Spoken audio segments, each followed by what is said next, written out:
Iteka n'umunezero ntangere vyo gusubira kubana namwe mwe banywanyi bakunzi bacu mubandanye mudukurikirana muherereye irya nino mu makungu ya kure, mwese mudukurikirana muherereye ku migabane itandukanye y'isi, abari i Buraya, Amerika, abari muri Aziya, mwese mudukurikirana kandi muherereye irya nino muri Afrika mu bihugu bitandukanye, aho mudukurikirana muherereye mwese ndabahaye kaze. Wafyonda subscribe niba ukoresha ururimi rw'icongereza canke niba ukoresha ururimi rw'igifaransa, wafyonda sabone hama ugaca uja ngaho iburyo ugafyonda no kwako kantu kameze nk'agakengeri, amakuru ibiganiro dutohoza bikaba vyoza biragushikira aho uzoba uherereye hose kw'isi. Amakuru rero ageze ko ni vyinshi biriko biravugwa mu mugambi wo kugandagura uyu umukuru w'igihugu cacu c'Uburundi Varisito Ndayishimiye, aherekejwe n'umutambukanyi wiwe n'icegera ciwe ca kabiri, abakenguzamateka hamwe n'abakozi bakuru bo mu nama nkenguzamateka. Nyenicubahiro Gervas Ndirakobuca yaserutse aho umukuru w'igihugu Varisito Ndayishimiye nyene nawe yari yitavye igikorane, amasengesho ariko araba ngaha mu gihugu cacu c'Uburundi, aho mw'ico gikorane rero hitavye abantu benshi cane. Ico gikorane, ayo masengesho akaba yabereye muri ivyo birori nyene vyabereye ku kibuga c'inkino c'ishure ryisumbuye rya ETS Kamenge, vyaranzwe na defile ndende, indirimbo zo guhimbaza Imana, n'izamashimwe, inyigisho z'ubutumwa bwiza hamwe n'amajambo akomakomeye cane. Icatangaje rero nuko ingene vyaciye bigenda. Reveriyano Ndikuriyo nawe yari yitavye.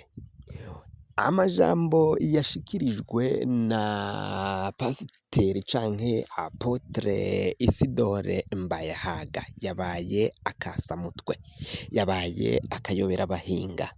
Umugambi wo kwica, wo kugandagura nyenicubahiro umukuru w'igihugu watahuwe.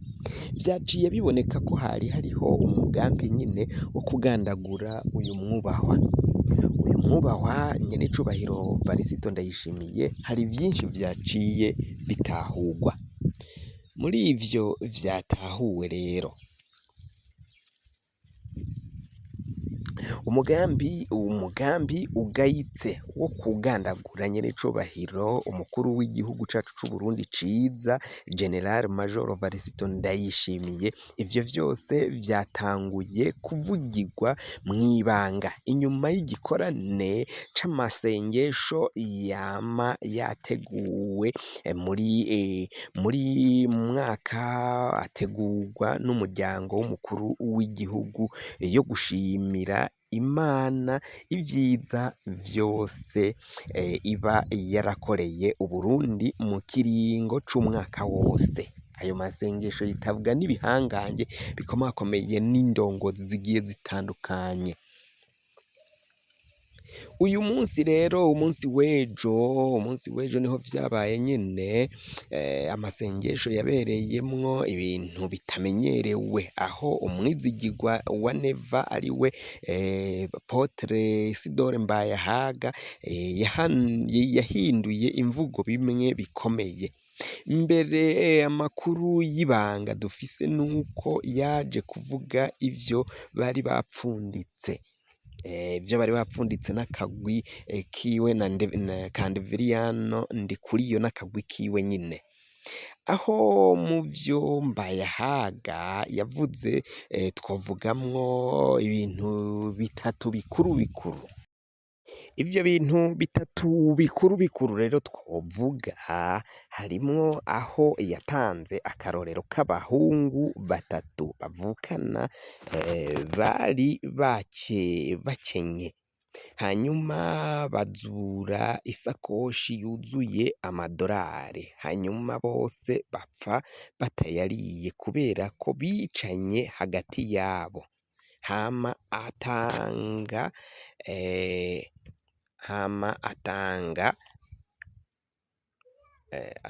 nyine ako karorero, hanyuma bose bapfa batayariye, hanyuma atanga akandi karorero k'umunyeshure biganye iyo ariye agahaga yaca avuga ko abarundi bose bahaze. Ubwa gatatu yavuze imodokari yavuniye urugohe umukecuru, hama imugonze wa mukecuru ati imodokari y'irundi nta kibazo, yari yavuniye urugohe, umubi ni umushoferi. Umubi ni umushoferi. Aho hose utwo turorero uyu Mbayahaga yari yatanze vyaboneka ko yavuga abategetsi, ntago yavuga abarundi bato batoyi. Kuvuga ngo abarundi bose barahaze, ivyo ni Varisito Ndayishimiye niwe ashikiriza amajambo nk'arya.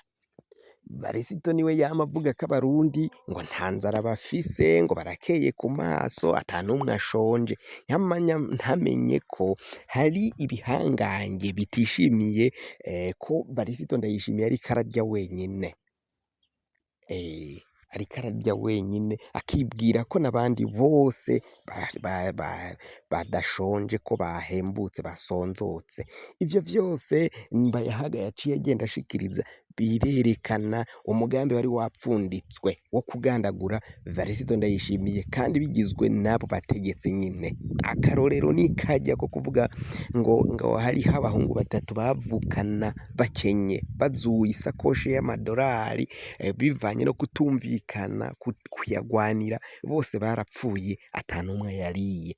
Niko kubereka ko barafise mugabo igihugu, barahawe igihugu, ariko mugabo bashobora kuzopfa bose ata n'umwe akiriye.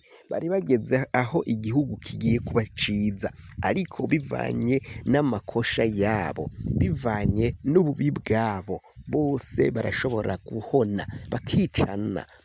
Bari bageze ku butegetsi igihe co gutwara, bamwe bagasimburana abandi bakarya ku vy'igihugu, ariko bivanye no ko biboneka ko bagiye kukigwaniramwo, bamwe bashaka kwica abandi, uwuzotanga uwundi azomwivugana. Nk'ubu hariho inkuru zivuga ukungene umuhisi Petero Nkurunziza ari abo bagabo nyine bamwishe. Biboneka ko rero hari n'undi agiye gukurikira, uwukurikira ni Ndayishimiye, nawe baramwica. Mu bisanzwe abakurikiranira ibintu hagufi, Mbayahaga yavuze ati umuryango wa Nyenicubahiro uriye ugahaga, wibaza ko abarundi bose bahaze. Yongera ati ndabavuniye akagohe, murabure kwisuganya. Ndababuriye mugabo nimwopfa ntimuzovuge ko ntari nababwiye, kuko mugabo ndabizi neza. Mbayahaga we yigize nk'imodoka, arafise abamutwara, ibihangange bikomeye. Ivyo bihangange rero ati jewe mugabo ndi nk'imodokari nyine, ndabavuniye akagohe, mwisuganye mwitabare hakiri kare, kuko umwanya n'umwanya barashobora kubagirira nabi. Hama hari amakuru y'ibanga avuga ko Reveriyani Ndikuriyo n'akagwi ke kimwe kagizwe na Ndirakobuca, Ndabirabe hamwe n'umujenerali umwe tutaramenya neza, tutaratohoza ngo tumenye amazina yiwe, mbere ndetse n'abashinga amateka baherutse gutanga imihoho. bariko barasaya bariko barasya batazambaye ngo bagandagure neva gutyo ngo mu mwaka w'ibihumbi 2027 igere borohewe ata muntu abagora. Ico gihe nyine urumva ko uwo bazoba barashize imbere atazohava abagora mu gufata ingingo no kuja kwiyamamaza.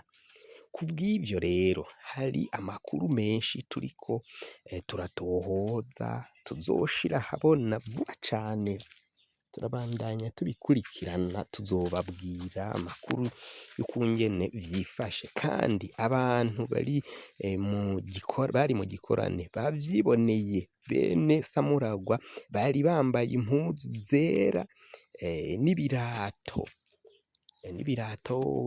vya jone vya gisirikare. Ivyo nivyo bari baciye bambara, vyerekana ko hari ikintu kidasanzwe cariko kirategurwa. Ico kintu kiriko kirategurwa rero ni giki? Ingorane zikomeye cane ku muryango w'umukuru w'igihugu kwa Varisito Ndayishimiye. Biboneka ko umwanya ku mwanya arashobora kugandagurwa atisuganyije mugabo. 2027 ntazohava ashikayo kuko biraboneka ko batamushaka. Bihangange bikomakomeye cane biragira ivyo bigize, biragira ivyo bikoze kugira ngo bazomwivugane bamukure agende. Kandi andi makuru y'ibanga dufise nuko umuntu azoja gutwara igihugu c'u Burundi azohita akura ingabo zose zagiye muri Kongo. Ata musirikare w'u Burundi azosubira muri Kongo, ntabwo Burundi buzosubira gufasha Kongo. Ingwano ya Kongo nayo bazahita bayivamwo nyene. Ubwo bazoba bategetswe, uwo muntu azoshigwako azoba ategetswe kutivanga muri iyo ngwano ya Kongo, kugira ngo M23 iriko iragwana muri Kongo izobandanye ija gufata Kisangani yorohewe, Burundi butivanzemwo, kuko ngo nibwo bushobora kuzotuma izo ngwano zitagerwako, ivyo bifuza bitagerwako abo ba M23 nyene, kuko Uburundi ikibuga caho c'indege nico cashobora kuzoja kirifashishwa na South Africa canke Afrika y'Epfo hamwe n'igihugu c'Ububirigi mu kurwanya uwo mugwi w'inyeshamba ugwana ngaho muri Kongo. Ivyo vyose rero uwo muperezida azojako azobafatanya na M23. Navyo tubibabwire, n'amakuru y'ibanga tubahishuriye hakiri kare, ariko tuzobaha n'ivyabona vyose kandi namwe muzovyirabira, muzobona ko twari twabibabwiye mu makuru twatohoje neza. Ivyo navyo ni umupangu uriko urapangwa, umupangu uriko urategurwa ko bazobigenza uko nyine bakabihindura uko kugira ngo Kongo bayifate neza, bayijagajage. Birumvikana Varisito Ndayishimiye washigikiraga Felix Antoine Tshisekedi azoba yavuyeko, azoba igihugu c'u Burundi gitegekwa n'abandi batari Varisito Ndayishimiye ashigikiye canke yakorana na Felix Antoine Tshisekedi.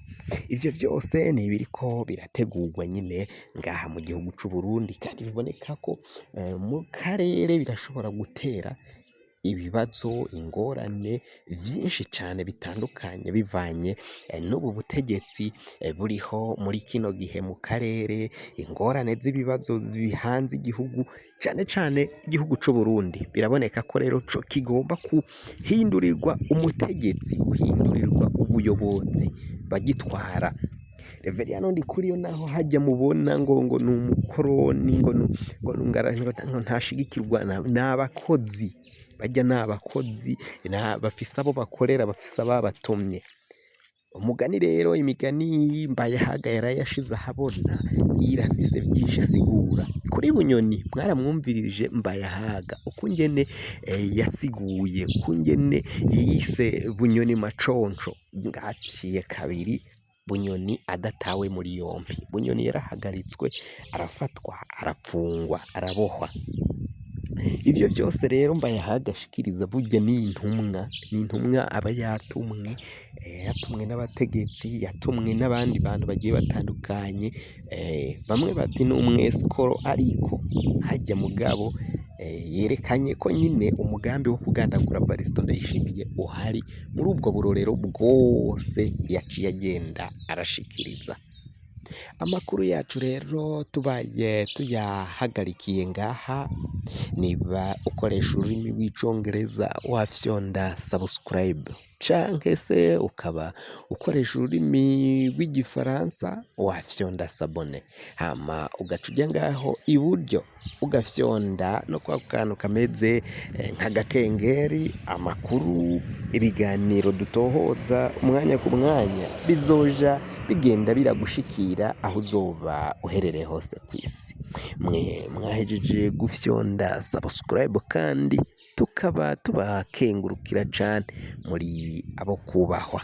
Amakuru yacu nakagaruka, nagahwane, ndabikebanuye, naho ubutaha.